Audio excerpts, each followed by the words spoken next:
من خردل اتینا بها وکفى بنا حاسبین. صدق اللہ مولانا العظیم.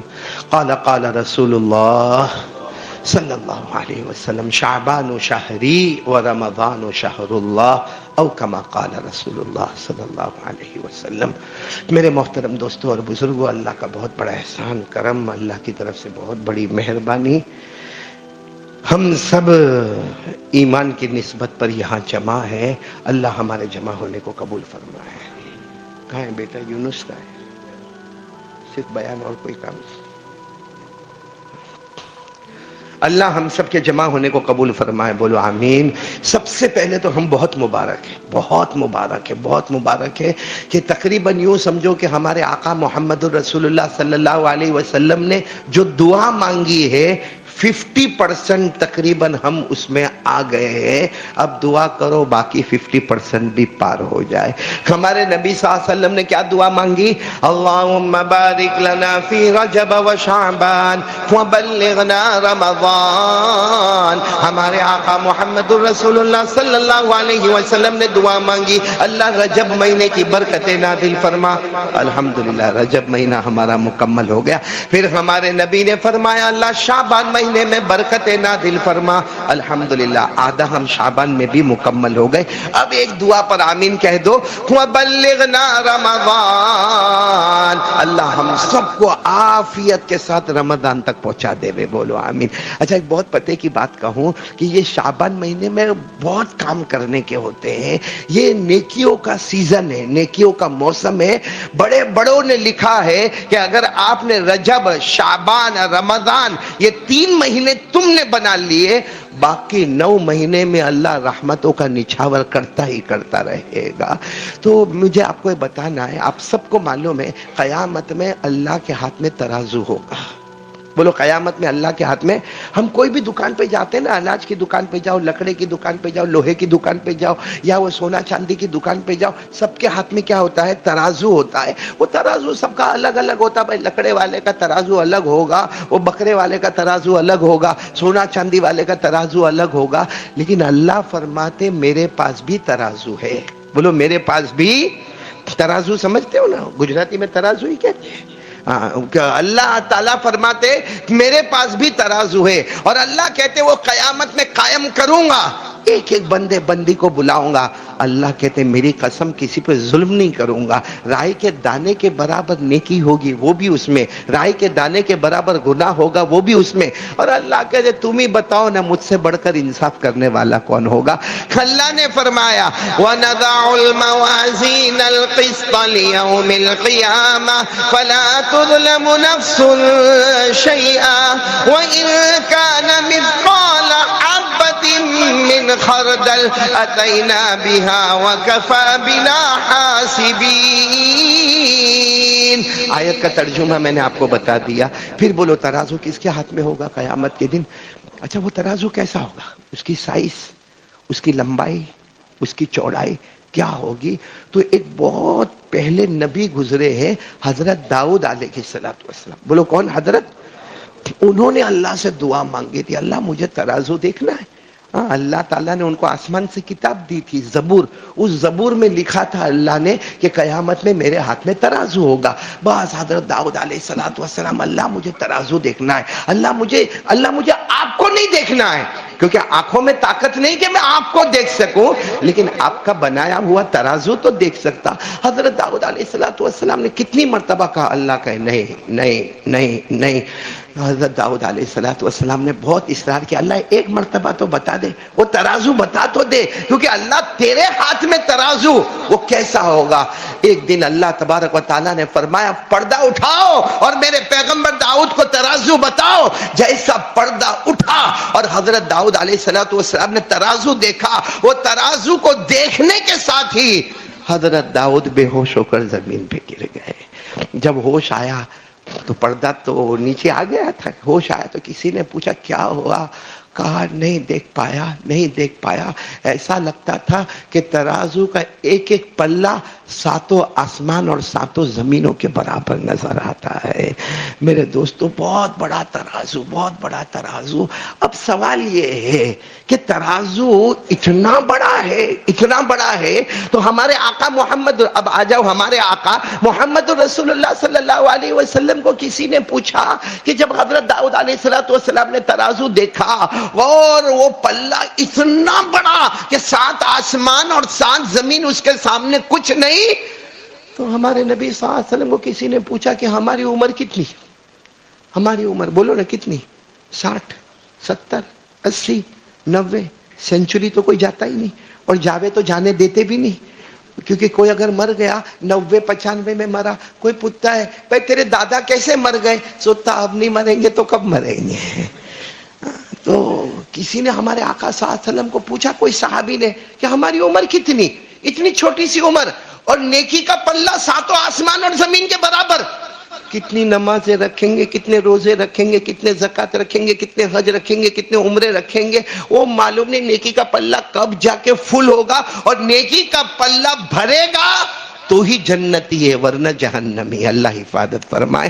اللہ نے فرمایا فَأَمَّا مَنْ ثَقُلَتْ مَوَازِينُهُ فَهُوَ فِي عِيشَةٍ رَاضِيَةٍ وَأَمَّا مَنْ خَفَّتْ مَوَازِينُهُ فَأُمُّهُ هَاوِيَةٌ وَمَا أَدْرَاكَ مَا هِيَ نَارٌ حَامِيَةٌ۔ اب نیکی کا پلہ جھکے گا، جو جھکے گا وزن سے جھکے گا، اب کہاں سے؟ اور صحیح بات ہے، میں اور آپ سب سوچ میں کہ 7 آسمان زمین کے برابر ایک پلہ ہے، کتنی نماز پڑھیں گے، کتنی تہجد پڑھیں گے، کتنی اوابین پڑھیں گے۔ تو ہمارے آقا صلی اللہ علیہ وسلم نے جو جواب دیا، بولو سبحان اللہ۔ ہمارے نبی نے فرمایا ترازو بھاری ہو جائے گا، میرے امتی کا ترازو ایک عمل کرے گا، ایک عمل، ترازو بھاری ہو جائے گا۔ تو صحابہ نے کہا لیکن اللہ کے رسول کیا کریں گے، کیونکہ اتنا بڑا پلہ جو 7 آسمان اور زمین کے برابر ہے وہ کیسا بھاری ہوگا؟ ہمارے نبی صلی اللہ علیہ وسلم نے فرمایا اس ذات کی قسم جس کے قبضے میں محمد کی جان ہے، ترازو بھاری ہو جائے گا، میرا امتی مرد ہو یا عورت ہو، اچھے اخلاق بتا دے گا، اللہ ترازو کو بھاری کر کے جنت میں پہنچا دے گا۔ کیا بتا دے وے؟ یہ موسم ہے اچھے اخلاق اور اچھے اخلاق کس کو کہتے ہیں؟ میں نے آپ کو مٹھائی کا ڈبہ دیا نہیں ہو، دینے والا بھی نہیں ہو، دیا، آپ نے 2 گھنٹے کے بعد میرے گھر پہ کچھ بھیجا، یہ ہے محبت، محبت۔ اس کو ہمارے نبی نے فرمایا مکافات، تل کا بتل کا، آمنے سامنے، بولو آمنے سامنے۔ اچھے اخلاق کا مطلب یہ ہوتا ہے جو تم کو گالی دے، جو تم پر ظلم کرے، جس نے تمہارا حق مارا، جس نے بھرے بازار میں تمہاری غیبت کی، آج 2 رکعت نماز پڑھ کر اللہ کو کہو اللہ میں نے اس کو معاف کر دیا۔ اللہ اس کے پاس جا کر کہوں گا تو شرمندہ ہوگا، لیکن اللہ میرے بارے میں قیامت میں اس کو کچھ مت پوچھنا، کیونکہ اللہ معلوم ہے ایک امام شبلی رحمت اللہ علیہ کو کسی نے گالی دی، علامہ شبلی رحمت اللہ علیہ کو کسی نے گالی دی، بہت گالی دی، بڑے بازار میں گالی دی۔ علامہ شبلی رحمت اللہ علیہ نے 2 رکعت نماز پڑھی اور کہا اللہ اس کو معاف کر دینا، اللہ اس کو معاف کر دینا۔ تو کسی نے کہا جاؤ اس کو جا کے کہو کہ میں نے معاف کر دیا اس کو، اس لیے معاف کر دیا کہ قیامت میں ہمارے نبی نے فرمایا اس وقت تک میں جنت میں نہیں جاؤں گا جب تک امت کا حساب کتاب مکمل نہیں ہوگا، اب میں اس کو معاف نہیں کروں گا، حساب کتاب چلے گا، میرے نبی کو قیامت میں انتظار کرنا پڑے گا اور وہ مجھے گوارا نہیں ہوگا۔ اور آج میں آپ کو جو واقعہ بتا رہا ہوں جس پر بات ختم کرنا ہے، اچھے اخلاق کس کو کہتے ہیں، میں آپ کو بتاتا ہوں۔ صحابہ کرام میں نمبر 1 کون؟ حضرت ابو بکر صدیق، نمبر 2 حضرت عمر، اور دونوں کے بارے میں قرآن میں جو آیا ہے دل پھڑک جاتا ہے۔ بولو نمبر 1 کون؟ حضرت ابو بکر رضی اللہ تعالیٰ عنہ، جن کے بارے میں اللہ نے فرمایا وَمَا لِأَحَدٍ عِندَهُ مِن نِعْمَةٍ تُجْزَى إِلَّا ابْتِغَاءَ وَجْهِ رَبِّهِ الْأَعْلَى وَلَسَوْفَ يَرْضَى۔ یعنی اتنے آسان الفاظ میں اللہ نے فرمایا میرا ابو بکر میں تجھ سے راضی ہو گیا، یہ بتا دے کہ تو مجھ سے راضی ہوا یا نہیں ہوا۔ کیا شان ہوگی حضرت ابو۔ اور حضرت عمر کے بارے میں ایک آیت کریمہ آئی ہے جس کا بیک گراؤنڈ جاؤ، کیا ہے؟ فَلَا وَرَبِّكَ لَا يُؤْمِنُونَ حَتَّى يُحَكِّمُوكَ فِي مَا شَجَرَ بَيْنَهُمْ۔ اس کے بیک گراؤنڈ میں یہ لکھا ہے، اللہ فرماتے میرا عمر تو زمین پہ بولتا جائے گا، ہم آسمان پر فیصلہ کرتے چلے جائیں گے۔ تو نمبر 1 بولو کون؟ نمبر 2 کون؟ دونوں میں کسی بات میں غصہ۔ بخاری شریف کی روایت ہے، بخاری شریف کی روایت ہے، کوئی بھائی انسان ہے، ارے بولو انسان، کوئی بات بھی جس میں حضرت ابو بکر ناراض، بولو کس سے ناراض؟ اور حضرت عمر کس سے ناراض؟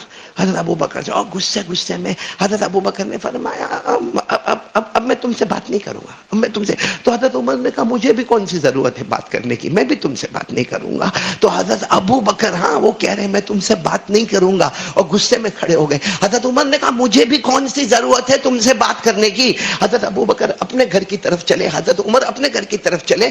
کچھ قدم حضرت ابو بکر چلے ہوں گے، خیال آیا نہیں، میرے نبی نے مجھے یہ نہیں سکھایا ہے، میرے نبی نے مجھے یہ نہیں سکھایا۔ حضرت ابو بکر واپس آئے، جب تک حضرت عمر اپنے دروازے پر پہنچ گئے تھے، حضرت ابو بکر دوڑتے دوڑتے عمر عمر عمر عمر۔ تو حضرت عمر نے یوں مڑ کر دیکھا، کہا مجھے معاف کر دو نا عمر، جو ہوا سو ہوا، کس کی غلطی تمہاری میری چھوڑ دو، مجھے معاف کر دو نا۔ تو حضرت عمر بہت غصے میں تھے، یوں دروازہ اندر سے بند کر دیا، کڑی ماری بند کر دیا، اور کہا مجھے بات کرنے کی کوئی ضرورت نہیں ہے۔ اب کیا کرتے؟ حضرت ابو بکر بہت دیر تک دروازہ کھٹکھٹایا، عمر معاف کر دو نا۔ آج ہم میں سے کوئی ایسا ہے؟